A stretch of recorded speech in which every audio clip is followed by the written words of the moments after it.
All right, now that should have been pretty interesting to you guys about this identity of the Most Highs, that they're plural, that it's not the Father. That should just really, really let you know that there is a lot of key information that's missing. Okay? And please, please think about that further. And if you do, you'll be able to understand the direction where we're going right here. So what I want to show you right now is that this Anu, Enlil, and Enki are the same three identities as Lucifer, Satan, and the devil. We have a trinity over here that's recorded in history, all right, via the Sumerian tablets. And then we have a trinity over here that's recorded in history via the Hebrew narrative that's come to be known as the Bible. Now, as I told you, just like you saw the example that the Most High's identity was condensed into a singular form, and then at the same time people lost the character of who that association was. Many people are now believe that it's, the Father of all that is. It's not. So now you can see, if you can understand that that's possible with the Most High's, and now you can understand what is now possible with Lucifer, Satan, and the devil. There are three separate identities. Exactly right.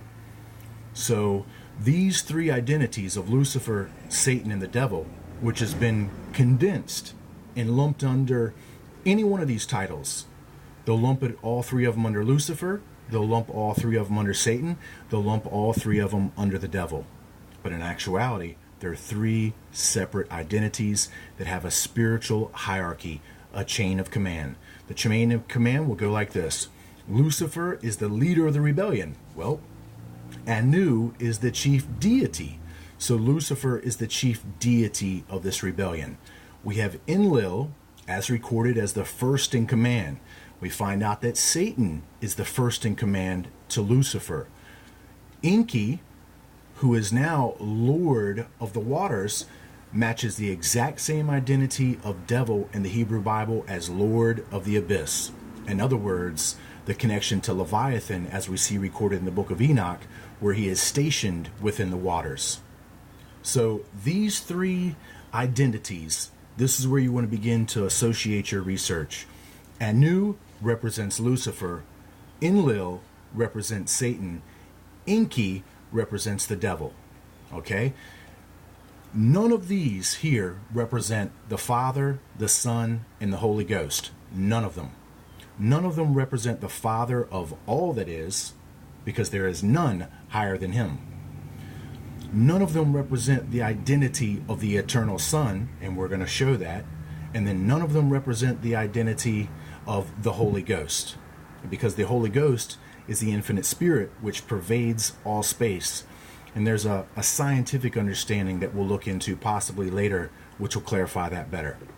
So at this point, we find out that through the fudging of the record, the destruction of the historical narratives of the past, of course, the Library of Alexandria, everybody knows that there were works and records and books, tablets, that recorded the time before the flood. But somebody decided to destroy the Library of Alexandria. That's because they didn't want you to find this information out.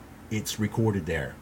So you also got to put into perspective what just happened with the Desert Storm, right? When we evaded Iraq, one of the things we did was loot the museums. Well, in Iraq, which is basically ancient Babylon, ancient Mesopotamia, connected to ancient Samaria, when these museums were looted, it was on purpose. They needed to destroy the actual artifacts which would correctly identify these beings that I'm trying to tell you about now.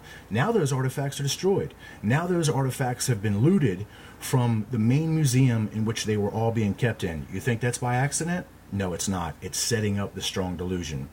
So the Sumerian tablets have been fudged to make it look like these three spirit identities are now material identities. I'll be back.